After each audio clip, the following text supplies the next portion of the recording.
Damn. Well, good afternoon. Today we're going to dive into the incredible Franco Corelli, a colossal titan among tenors, one of the greatest that's ever lived, widely considered the best by many, many, many aficionados.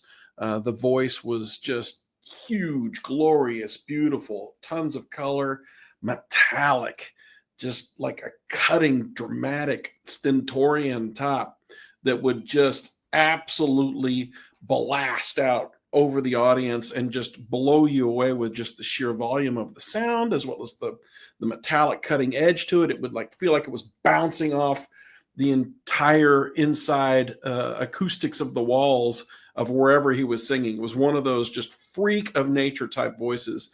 And apparently to hear him live, which unfortunately I never did, unfortunately, but to hear him live was something to behold. People just raved about what it was like to listen to this guy sing. So I'm going to go through a couple of different recordings. I'm mainly going to concentrate on live recordings. There are many recordings of Franco on YouTube and many other places that are reenactments of his studio recordings. I guess they did these videos to help sell the records, maybe. I'm not exactly sure what they were designed for. They were probably produced by the record companies to help sell the records back in the 60s and the 70s. So he's lip syncing essentially in a lot of those studio recordings to his own voice that he, made in the studio or whatever. They're fantastic. Don't get me wrong. He looks like $1 billion. He looks incredible in them. And, the production quality is very, very beautiful. I highly encourage you to check those out. But I'm going to concentrate on live recordings so you can hear him singing in the flesh, in the studio, in the audience. Some of them will be amplified. Some of them will be not amplified. But you'll get to hear his voice in real time. And it's a live performance, et cetera, and you'll be able to hear what's going on here. So the first thing we're going to listen to is from the Ed Sullivan Show, which was a variety show back in the States. It was widely popular. It was like the #1 show for years and years and years in the 60s. And he's going to be singing Addio alla Madre from Cavalleria Rusticana, which coincidentally, he was probably singing at the Met at the time. Why not? Pop over after you've sung at the Met the night before and go do a TV show and, make a couple $1,000 or whatever they paid him. I have no idea. But this is incredible. The singing is excellent. And it's absolutely just a true gem of a recording that documents, just this time in history when his voice was absolutely at its zenith. So without further ado, let's go with Addio alla Madre from Cavalleria Rusticana. Here we go. From Milano, Franco Corelli. So let's have a fine welcome. Mama!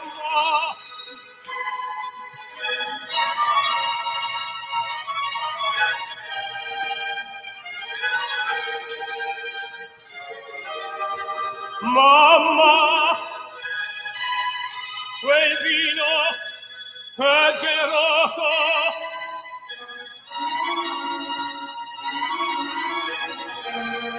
E certo, oggi, troppi bicchieri ne ho tracagnati.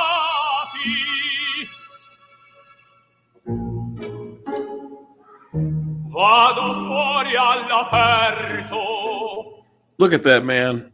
Matinee Idol. Incredible. Ma prima voglio che mi benedite come quel giorno che partì soldato.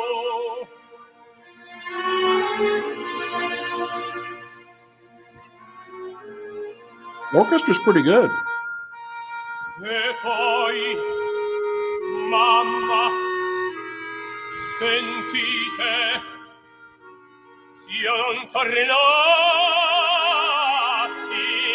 se io non tornassi. Incredible. Voi dovrete fare da madre a santa, e io trovato di quando un altare. Voi dovrete fare da madre a santa, io non tornassi.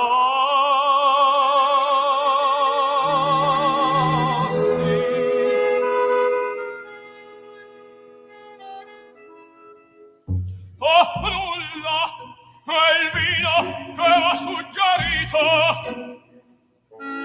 m'ha suggerito il vino.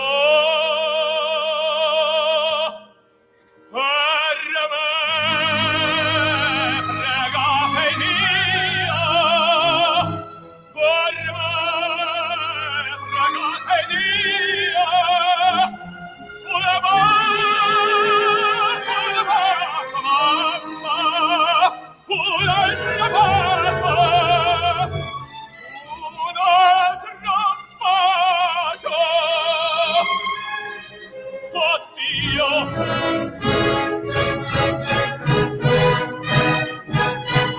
s'io non tornassi, fate da madre a santa un bacio, mamma.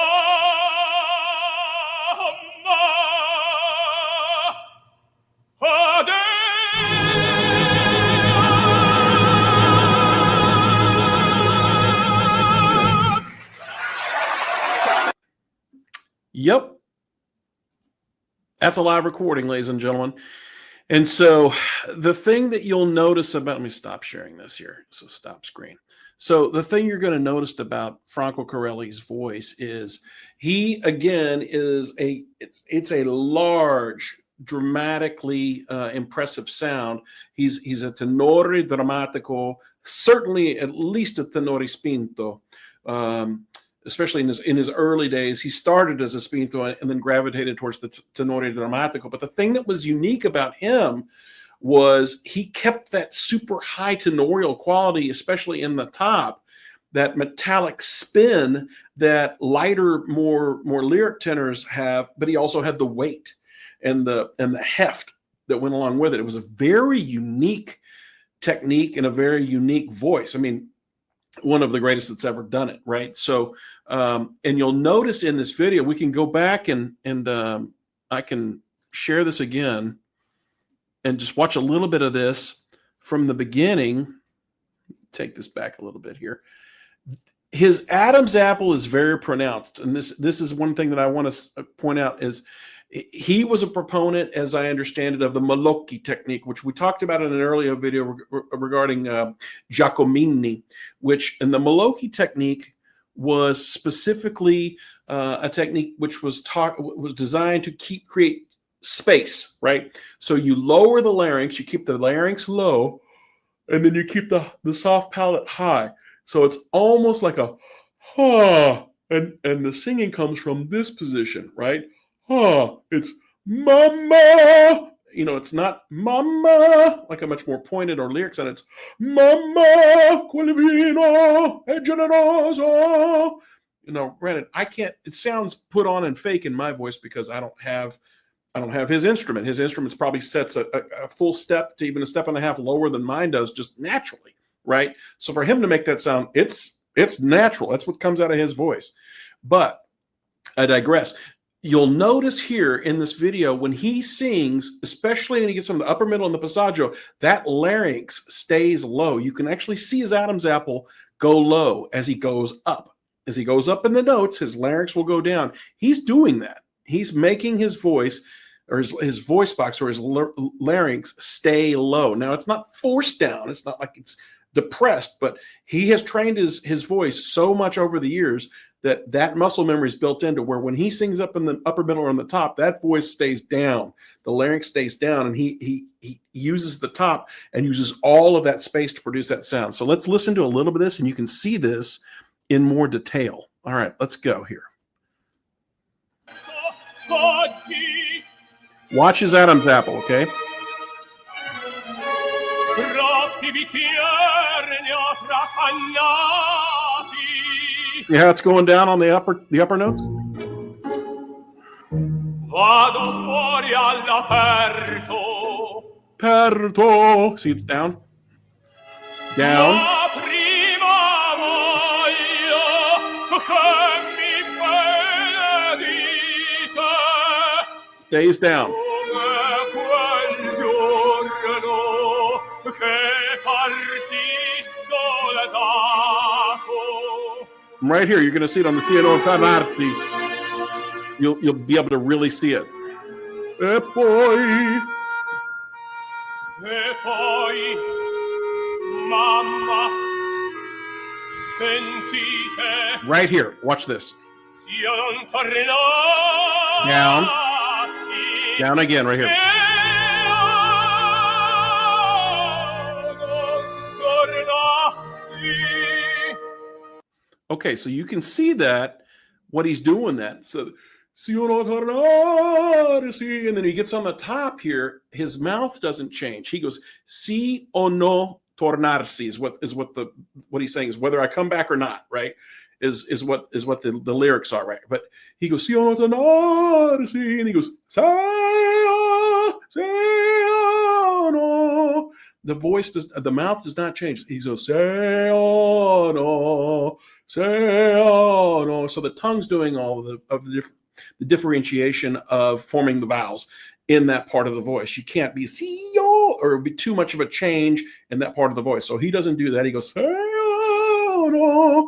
and that's how he makes that sound, say homogeneous in the top, and it produces that beautiful color. And every word is intelligible. You don't have any problem hearing exactly what he's saying. So he's an amazing singer. Okay, we're going to move on to our next piece, and give me 1 second to cue that up. Okay, we are now in Tokyo, 1971, and we're about to listen to this man sing O Paradiso from L'Africaine by Meyerbeer. The voice is still 100% on point. He's got all of his faculties. He's got all of his stamina, all the virility. The top is still stupendous. It's maybe even a little bigger, which is scary. Incredible singing. You're about to witness this. Now, I skipped over the recitativo and moved straight into the aria, but we'll listen to it in its entirety, and then I'll pause it, and we'll come back and we'll make some comments after the fact. So without further ado, let's enjoy O Paradiso. Here we go.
L'Europa può tutta arricchire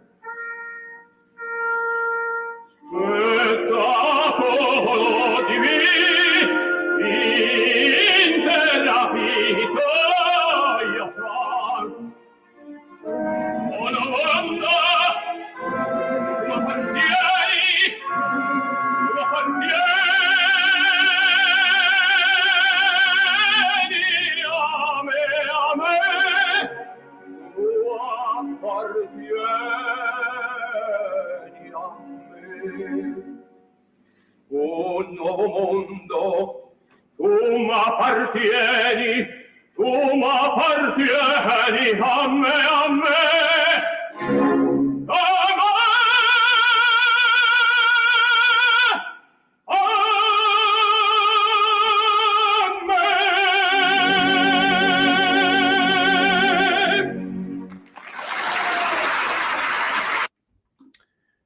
Yeah. So as you can see, the voice is gargantuan. He's got all of his facility. He can do pretty much anything he wants with that voice.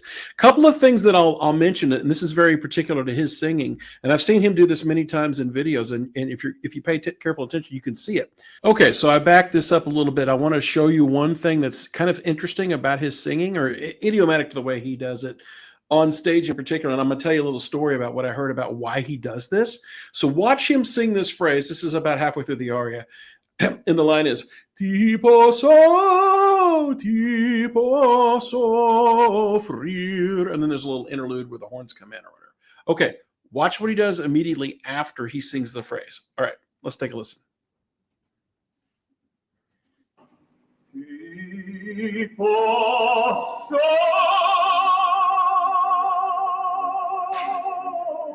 Beautiful. All right, watch him grab his nose right here. Okay, you saw what he did there. It was really, really subtle, but literally he reached over and then he like did this with his nose. As I heard it, as it was explained to me by someone who actually took lessons from him, what he was doing there was actually he was closing off his nasal passages and ever so slightly blowing and like pressurizing his ears like you would like when you get on an airplane or get off of an airplane, right? And the reason he's doing that is when you do that as a singer, it makes your voice sound like it's more like banging off of the inside of your head. And it gives you the ability to hear better what you're doing. It's kind of a weird singer thing. It's a singer trick. It's kind of like when you've seen singers in the past in the studio, if you're a singer yourself, or you've watched singers record stuff in the studio, a lot of times they'll sing like this. Like they'll literally have their hand over their ear as they're singing because you can hear your own voice better. And especially if you're in a large hall and you have a huge orchestra going and you feel like the acoustic, you're not getting much back, like much reverberation from the hall acoustically is not coming back to you. It allows you to check in with what you're doing. Well, he's doing the same thing on stage by doing this. He pressurizes his eardrums ever so slightly, and then when he sings, it's kind of like you're amplified in your own head, if that makes any sense. So I was always wondering about that, and I asked a student who had studied with him. I was like, "Hey, I've noticed he does this," and he goes, "Oh yeah, he's doing that on purpose because it doesn't matter how big the hall is or how bad the acoustic is. He can always hear himself and check in with whether he's giving too much or not enough. It's to maintain a balance to make sure that he's hitting that mark and singing up to the balance level that he wants in the piece." So anyway, I just thought that was something I wanted to share with you guys that I don't know I've ever seen anyone else discuss it. So, all right, last but not least, I'm going to play you a live excerpt. Sadly, there's not a video of this from a Tosca that he did in Parma in 1967. And I want you to hear what he does vocally. And then I want you to hear how the audience reacts to what he does vocally, because and I've got a really funny anecdotal story about this as well whenever we finish. So just give this a second. Let me cue this up and I'll be right back. All right, we're back. So this is E Lucevano le stelle from Tosca, from a live performance he did in Parma. This is a very, very famous performance, a very famous recording of the entire performance. Is incredible. You should listen to it. But this particular aria, he does some things in this that are unmatched. I've never heard anyone else do this. In particular, there's one phrase where he holds a high A flat for like 16 bars and completely goes from a fortissimo down to a diminuendo piano on that, and then finishes the phrase. It's insane. It's insane. You'll know it immediately when you hear it. And then I want you to listen to the rest of the aria. I'm going to play the aria in its entirety. I'm not going to comment. And then I'm going to let the audience respond. And then I'll come back in, make a few comments, and I'll share my anecdote because it's pretty funny. Okay, we're going to take a listen to this incredible rendition of E Lucevano le stelle. Here we go. Franco, take us away.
I think it's safe to say they liked it. I mean, can you imagine singing and having an audience react like that? I mean, they had to stop the show. That's insanity. I've heard some amazing responses from audiences in the past, but that's another level. And of course, you know, you're hearing singing like you don't hear anymore. People don't sing like that. I mean, a lot of people would say, well, that was wildly indulgent and way over the top, but he's given the people what they want. I mean, they're sharing that same evening, that same performance together, and he's laying it all on the line. Yeah, you can say it's over the top, but they loved it. I mean, I'm doing a recording regarding this 60 years later, and people are still talking about this performance. I mean, it's insane. It's crazy. It's awesome. So anyway, I just love that recording so much. So I wanted to share this little anecdote. So years ago, I was singing, I don't remember where I was. I think I might have been here in Austin, maybe, or I don't know where I was. Anyway, I ran into this tenor who was, he was Franco's generation, maybe a little younger, but you know, he pretty much done on the stage and had transitioned into teaching, et cetera. And I was still trying to make my way and coming up and as a young professional. And so we were talking about Corelli, and I was just saying, it's insane. It's incredible, whatever. He's like, oh yeah, I saw Corelli many, many times in New York. I mean, many, many times. I was singing at City Opera as a young singer just coming up, and I'd go over to the Met and I'd watch him sing night after night or night. And I was like, yes, you know, I hear all these recordings and the people going berserk, and he goes, oh, you have no idea. I said, what do you mean? He's like, I was at a performance of Tosca at the Met, and he sang some declamatory, I think it was La Vita Mi Costasse, which is when Angelotti comes in, and you know what? We've got Tosca right here. Let me see if I can find this real quick. I'll play you the piece that I'm talking about, and then I'll come back and tell you the anecdote. Let's hear Corelli sing it. I just decided to do this in the spur of the moment, and then I'll tell you the rest of this anecdote because it's hilarious. Okay, here we go. Let me find it. Okay, I found it. So this is the Angelotti has entered right after they did the big. He does the big duet. Cavaradossi does the huge duet with Floria Tosca. She comes in, they have this love duet, and then she leaves, right? And then Angelotti, who's on the run, he's a fellow artist who's on the run by Scarpia. Baron Scarpia is chasing him down with his police force, and he seeks refuge in the church where Mario is working, painting a fresco or painting a mural or whatever.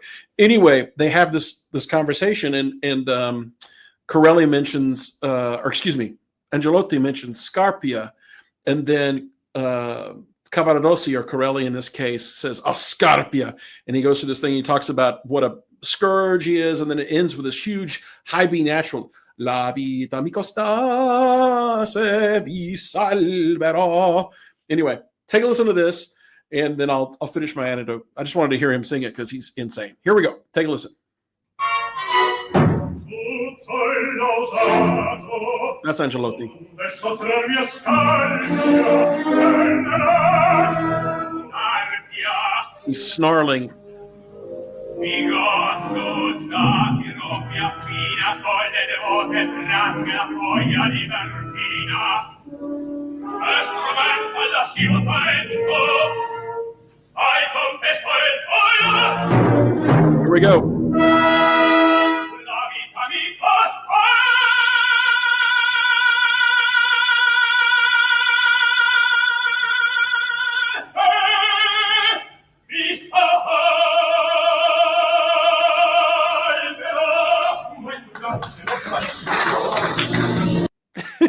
Really trying to go in right there as well. He's just getting them warmed up. That's early in the opera. Oh my God, it's insane.